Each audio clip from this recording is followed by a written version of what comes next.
Okay, so on this segment of True Stories of an Instacart Shopper, I'm going to talk about the time a customer gave me a 3-star rating and how Instacart's rating system is totally trash and unfair, um, and how much they don't give two shits.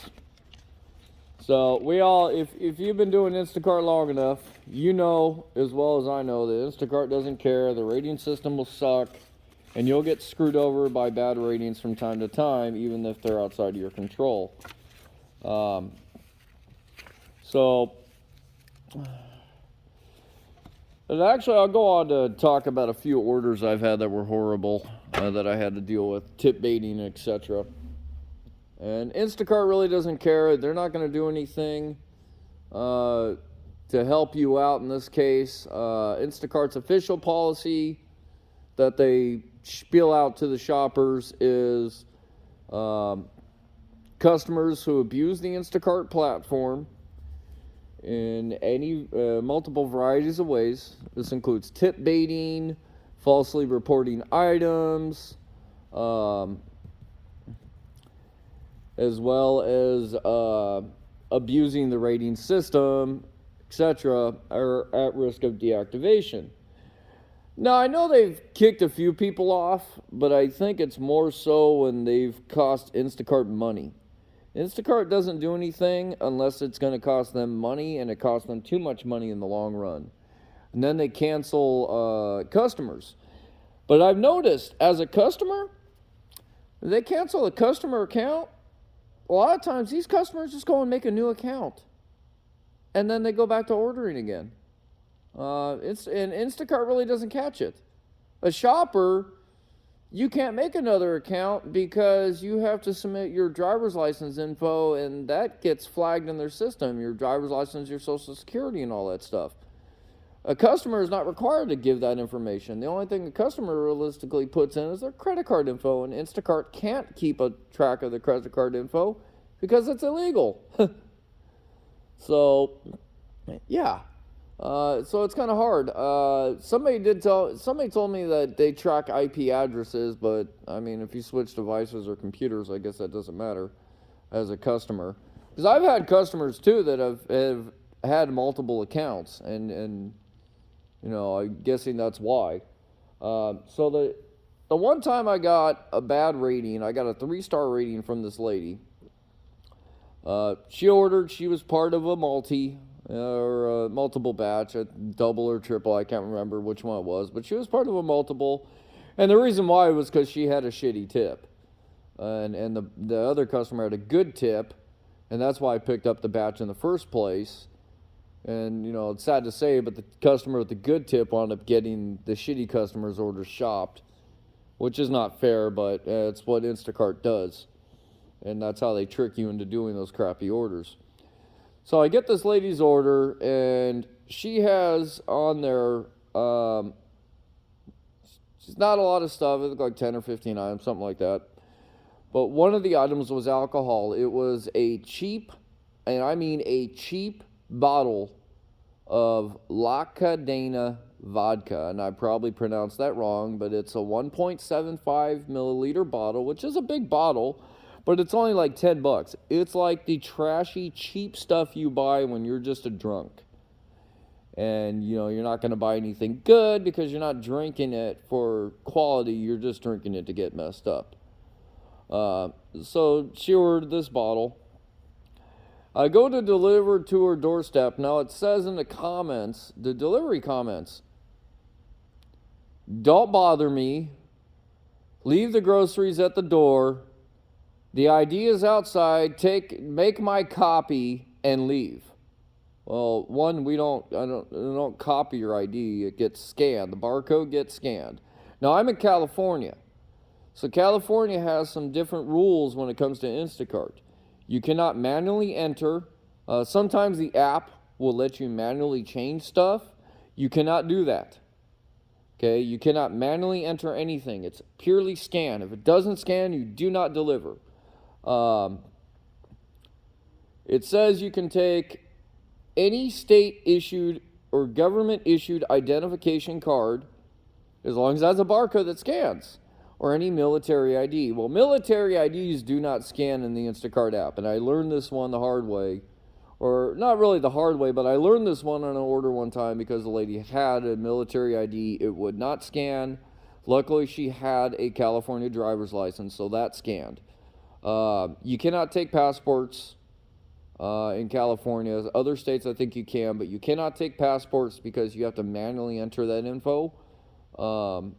There's no barcode technically to scan, or some passports have a barcode, but yet again, it doesn't scan. The app is only configured to scan ID card barcodes. So if it doesn't scan, you can't take it. Same thing if it's expired, etc. So I get there, and this lady left her driver's license outside on a potted plant. Now, it's a senior community, so I know she's of age. I've actually delivered to her previously, and I had to literally wait outside the door for her to come out because in the rules, and it's actually in the law, you cannot leave alcohol unattended at the door. It must be physically handed to the person, and you must physically make sure that the person that is receiving it is the person on the ID. That's how ID check works. Okay, so leaving your ID outside the door for me to scan and leave your items at the door is not going to happen. So I knock on the door, I hear "thank you," and that's it. And I quietly or loudly try to say through the door, I'm sorry, but you have to come to the door for the alcohol. I hear no response. I try to message in chat, no response. So Instacart's general policy on this is to refund the alcohol items, deliver the rest of the groceries, and return the alcohol to the store. So after a little bit of time, that's what I wound up doing. I refunded the alcohol, returned it to the store, got my $15 bump for returning the alcohol, blah, blah, blah. I found out later she had a $2 tip too, by the way. All fine and dandy, but what I didn't know at the time was this set me up for a bad rating. Because I actually delivered the rest of the groceries, the customer got the chance to rate me. She rated me a 3-star.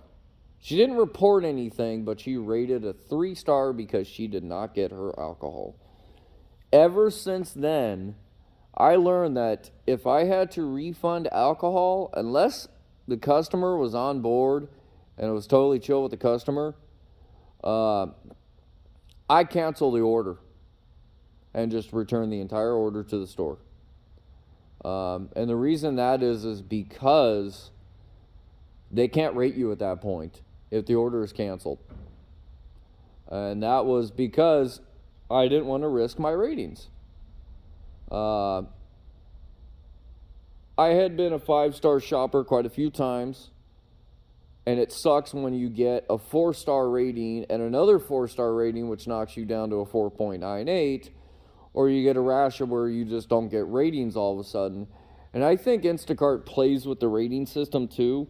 Like, they hold back ratings that you get to kind of screw with you because it's that toxic hole. You get that lower rating, it upsets you, and you do everything you can to dig yourself out of that rating hole, and you get back up, and all of a sudden, bam, you get hit with another one.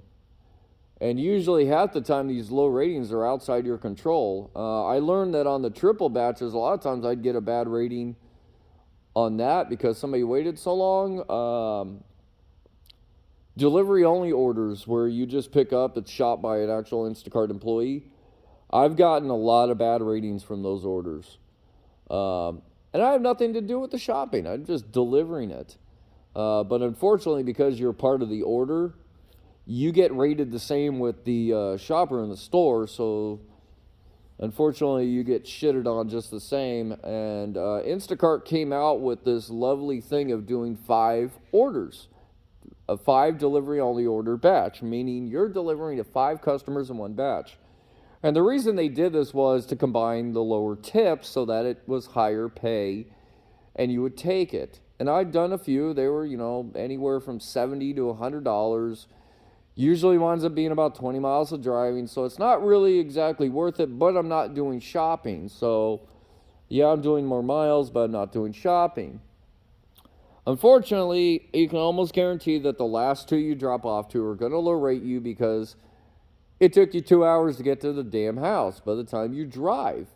By the time you drive, that fifth customer is not getting their stuff for 2 to 3 hours, depending on the area, the amount of lights, the traffic, and stuff like that. So it's really not a good thing. But, Instacart doesn't care. They care about the money. They don't give a shit about you. So that was the time I got a low rating because of alcohol. No matter what, do not deliver alcohol to anybody who is not present, who does not have ID or whatever. It is not worth it. Forget the Instacart policy, it's law. You risk going to jail, you risk being banned from... You risk a lot of things because Instacart's not going to have your back. Instacart's going to get fined, but you're going to get... It's a misdemeanor in California. So you're going to get, a criminal offense. It's a $5,000 fine. It's not up to $5,000. You're going to get hit with a $5,000 fine. But here's the best part. You get banned from delivering alcohol for any service in at least the county you're in. And this has happened to a friend of mine who used to work at a gas station. He got caught up in a sting, or he didn't card somebody, and it turned out they were a minor. And he got banned from working anywhere that had to do with alcohol in the county that he got busted in. So it's detrimental because if you want to do any other gig apps that deal with alcohol, you're going to get screwed because you're going to be on a ban list. And I don't think there's a time frame. I think it's a lifetime ban. So yeah, it sucks. No, it's not worth it. It's not worth it for somebody's tip. It's not worth it for your livelihood. Protect yourself. I know we do this for the money, but in the end of the day, you got to protect yourself. Instacart's not going to cover your butt. In fact, they're going to hang you out to dry. One time I got...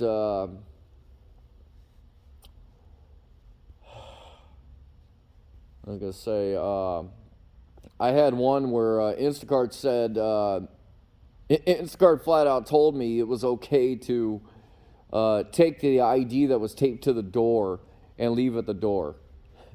That, no, we made a policy exception. It's okay, I said. And I wasn't going to argue with them and said, all right, whatever's. I went to the house and I still was intent on making sure the person was there. And the person was there. It was COVID times. I get it. A lot of people are weird about getting into contact with people they don't know. Just fine. I've worked with people on it. The lady was present. She opened the door. I set the stuff down at the door. She stood about 20 feet away. I stepped back 10 feet. She brought the ID up. She set it down at the door. I scanned. She stepped back. I scanned the ID, put it back. I stepped back, she came back up and got the stuff. I was able to see her. We were just trying to keep that distance, which was fine. I can work with that. What I can't work with is somebody that doesn't even want to come to the door. I had a time where I did an alcohol order to a guy in a apartment complex. And actually, I'm going to go on two more of these. So I had a time where I did an alcohol order to a guy in a apartment complex who was on the third floor. He had a decent tip. The part that weirded me out was he refused to come to the door. He came to the window. So I was able to see him at the window. He held his ID up to the window. Okay, I can work with that. I explained to him through the window. I said, I'm going to step back 10 feet. But I can't leave until you open the door and take the stuff in. I was able to scan his ID through the window. I was able to see his face. I was able to confirm it was him. Okay. I was able to ask him if he was 21 or over, etc. And so I went down the hallway about 20, 25 feet away.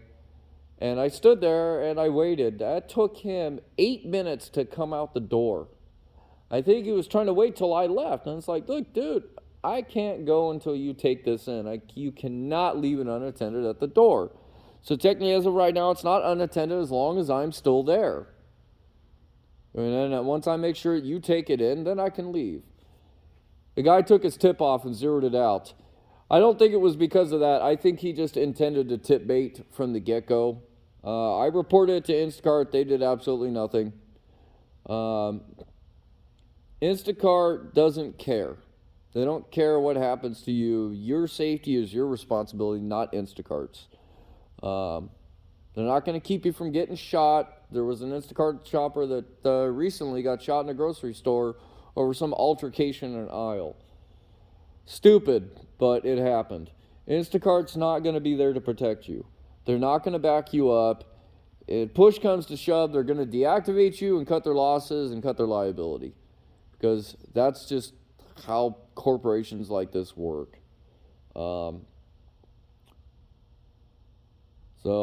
anywho, I figure this would be a nice, interesting story to share with you guys. Let me know what you think in the comments, and I'll try to come up with some more. Be careful out there, shoppers. Have a good one.